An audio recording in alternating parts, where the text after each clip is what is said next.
Shalom, selamat pagi dan salam sejahtera bagi kita semua. Bapak Ibu Saudara-saudari terkasih, hari ini kita kembali disapa oleh firman Tuhan untuk kembali menyemangati kita dan untuk mengawali semua aktivitas kita. Kita berdoa. Kasih karunia dan damai sejahtera dari Allah Bapa kita dan dari Tuhan Yesus Kristus menyertai kamu. Amin. Firman Tuhan yang menjadi renungan bagi kita hari ini yang tertulis di dalam kitab 1 Yohanes 4 ayat yang kedua. Beginilah firman Tuhan. Demikianlah kita mengenal roh Allah. Setiap roh yang mengaku bahwa Yesus Kristus telah datang sebagai manusia berasal dari Allah. Demikian firman Tuhan. Saudara-saudari yang terkasih di dalam Kristus Yesus, sepertinya dunia pada saat ini sedang lenyap dengan segala keinginannya. Keinginan daging, keinginan mata, dan keangkuhan hidup. Artinya, semua keinginan duniawi dapat melenyapkan hidup seseorang semakin jauh dari Tuhan dan membawanya kepada jurang kebinasaan. Tetapi orang yang melakukan kehendak Allah tetap hidup selama-lamanya. Setiap orang percaya pasti punya kerinduan untuk hidup seturut dengan firman Tuhan. Namun sangat sering yang menjadi persoalan adalah seperti yang tertulis pada Matius 26 ayat 41, roh memang penurut, tapi daging lemah. Ditambah lagi dengan kuatnya arus dunia ini, sehingga kita pun sering gagal dan gagal lagi untuk hidup dalam kebenaran. Saudara-saudari, bagi orang percaya yang hidup bergantung penuh kepada Tuhan, bukan saja akan diberi kerinduan untuk melakukan kehendak-Nya, tapi juga diberikan kekuatan untuk melakukan segala perintah Tuhan Allah. Kekuatan itu datang dari Roh Kudus. Ia yang akan memampukan dan menguatkan kita untuk melawan arus dunia ini.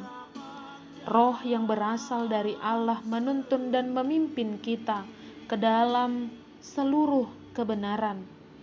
Di tengah badai, masalah, dan pergumulan yang berat, Tuhan tidak pernah membiarkan kita bergumul sendirian. Ia akan memberikan Roh-Nya untuk menguatkan kita. Tetapi kita juga harus tetap bijak dan waspada, karena ada banyak roh-roh yang berasal dari dunia ini, yang seolah-olah menawarkan solusi dan kebahagiaan kepada kita. Maka setiap roh harus diuji, dan setiap roh harus kita pastikan bahwa itu berasal dari Tuhan Allah sendiri. Saudari terkasih, semoga kita dimampukan oleh Tuhan untuk mengenal roh yang berasal dari Allah, seperti yang dikatakan oleh firman Tuhan saat ini. Setiap roh yang mengaku bahwa Yesus Kristus telah datang sebagai manusia, itulah roh yang berasal dari Allah. Semangat untuk hari ini dan selamat beraktivitas. Tuhan Yesus memberkati. Amin.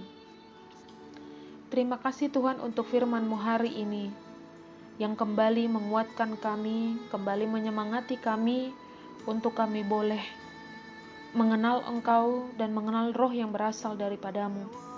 Kami mohon Tuhan, berikan kami Roh Kudus-Mu, agar Roh Kudus-Mu yang selalu menuntun dan memimpin kami untuk mengenal roh yang daripada-Mu, supaya kami tidak terjebak pada roh-roh yang duniawi, yang membawa kami kepada kebinasaan.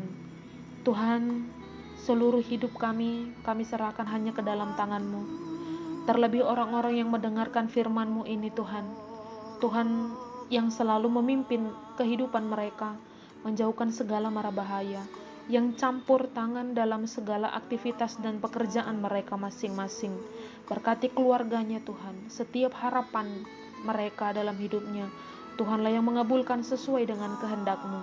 Sembuhkan yang dalam keadaan sakit, pulihkan Tuhan setiap mereka yang sedang dalam pemulihan. Kuatkan saat mereka menghadapi persoalan hidup. dan hiburkan ketika mereka bersedih. Ini doa kami Tuhan, dan kiranya Engkau mengampunkan kami dari segala dosa kami, agar kami layak disebut sebagai anak-anak-Mu. Terpuji nama-Mu ya Tuhan. Anugerah dari Tuhan kita Yesus Kristus, kasih setia Allah Bapa, dan persekutuan Roh Kudus kiranya menyertai kamu sekalian. Amin.